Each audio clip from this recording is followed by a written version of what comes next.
Hi everyone. Welcome to this video tutorial on how to use your document camera and Zoom.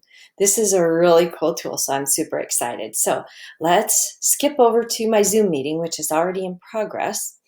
And let me just make a quick mention of this in case I forget at the end. You can host a Zoom meeting without any participants.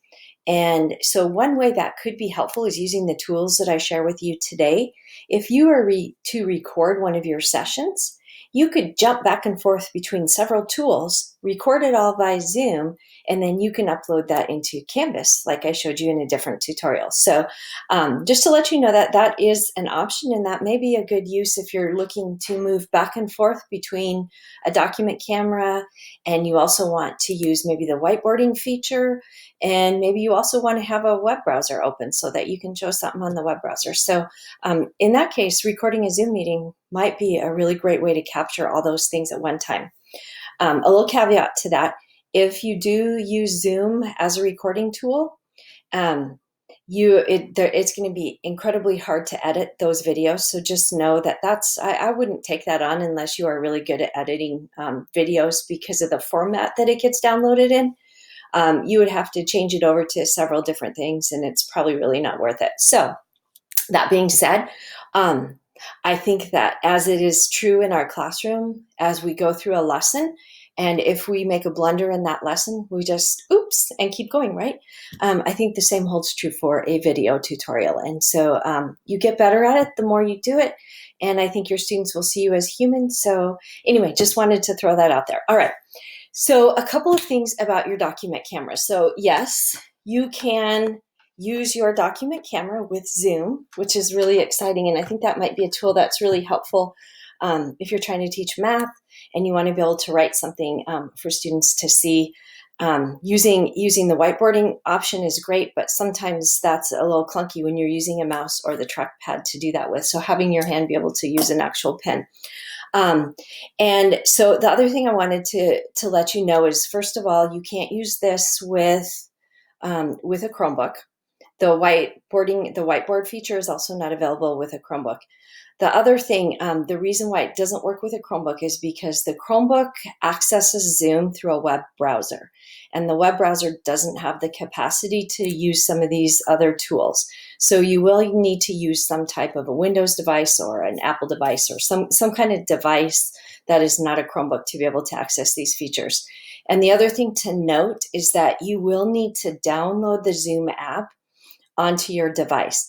My guess is that you probably have already done that, because the first time you try and open it, it usually prompts you to use the app instead of the browser. You do have an option to click on using the browser, but if you click on use a Zoom in the browser, it's not going to work for you. So you do have to go through the app. Like I say, I think the first time that I used Zoom, it asked me if I wanted to download it. I clicked on yeah, download, and then it just automatically uses that. So you're probably using it and don't even realize it. But just in case, that's a troubleshooting tool. In case that these tools, you aren't finding them, you probably need to have the app instead of using the browser. So contact tech if that isn't the case, and they can help you troubleshoot. All right, so enough talking, here we go. So you want to use your document camera. First thing you need to do is you need to not have it plugged in when you first jump into your Zoom meeting. If you have it plugged in, it's going to change the way the whole camera works. So don't have it plugged in. If you accidentally do, I'll show you how to take care of that here in a minute. But you're going to go ahead, once you have your Zoom meeting in progress, you're going to take the USB cable and you're just going to plug it into the USB port on your device.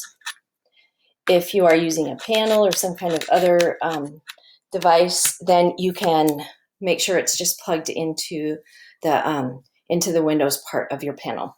Okay, so now it's plugged in, and the next thing that I'm going to do to access this is I'm going to head over to Screen Share. Now I'm going to click on Screen Share. Now, a couple of things about Screen Share. We showed this in a different video, that when you're in Basic is going to give you the options to share your desktop, the whiteboard, and some other features. You're going to want to head over to Advanced. And once you get into Advanced, this is where you're going to see content from a second camera. You're going to go ahead and click on this.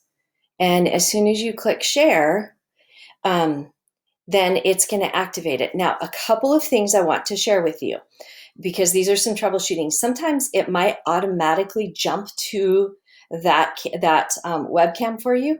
And so it might, your whatever you have underneath your doc cam is going to automatically open.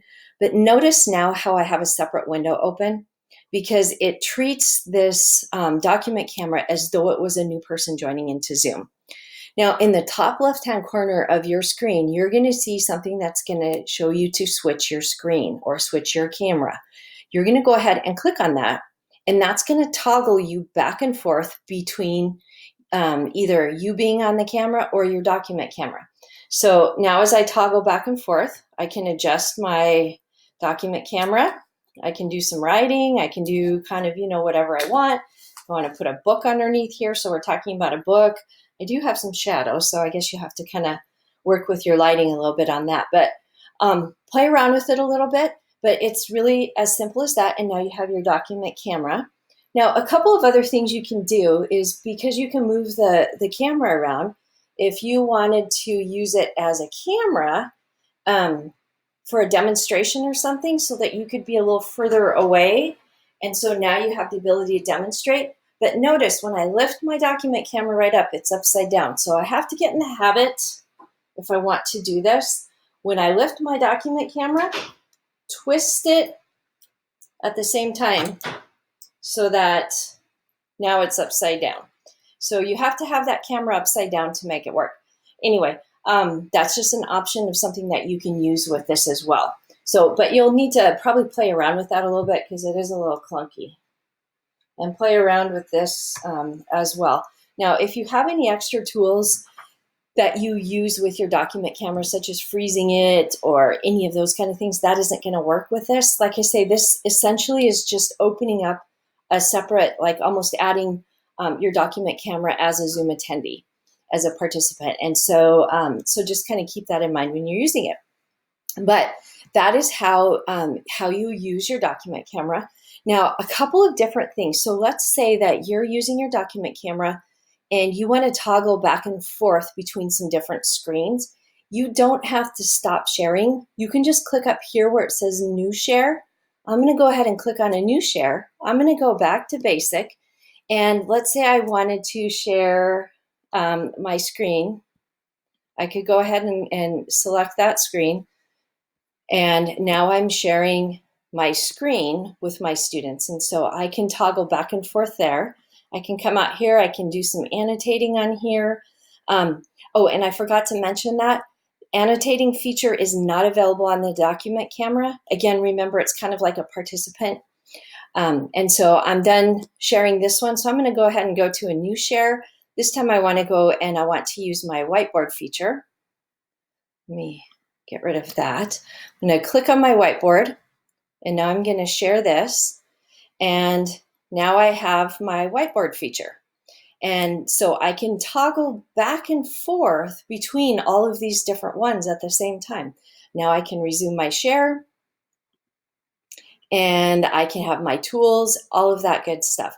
So lots of things you can do, and lots of ways that you can toggle back and forth. So anyway, that's how you could use several features. And that's why I mentioned at the beginning using the record feature, because you can actually go back and forth between lots of things. But you can see it's a little clunky. And so make sure you do some practicing first. I'm going to pause because I want to show you some troubleshooting pieces. So I'm going to pause this video. Oops, if it will let me. I'm going to pause this video for a quick second. I better stop sharing this first. Okay, I'm going to pause this video and I will be right back. Okay, so now I'm back and I want to go back. What I did is I ended my prior Zoom meeting, and then I pretended like I accidentally started my Zoom meeting and I had forgotten to unplug my document camera.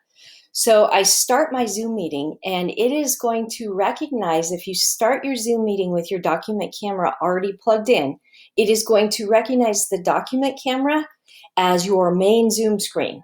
Okay, remember how it kind of, how it creates that extra room when you're doing this?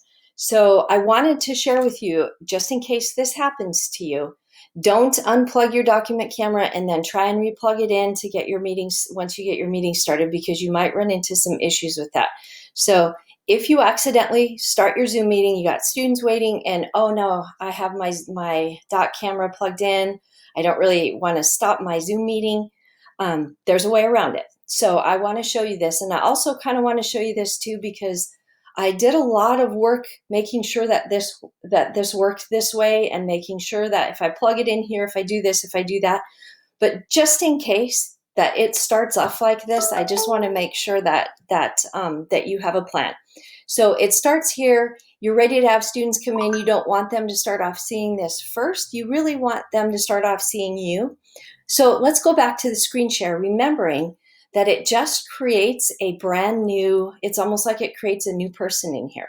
So what I want to do is I'm going to come out here to advanced again.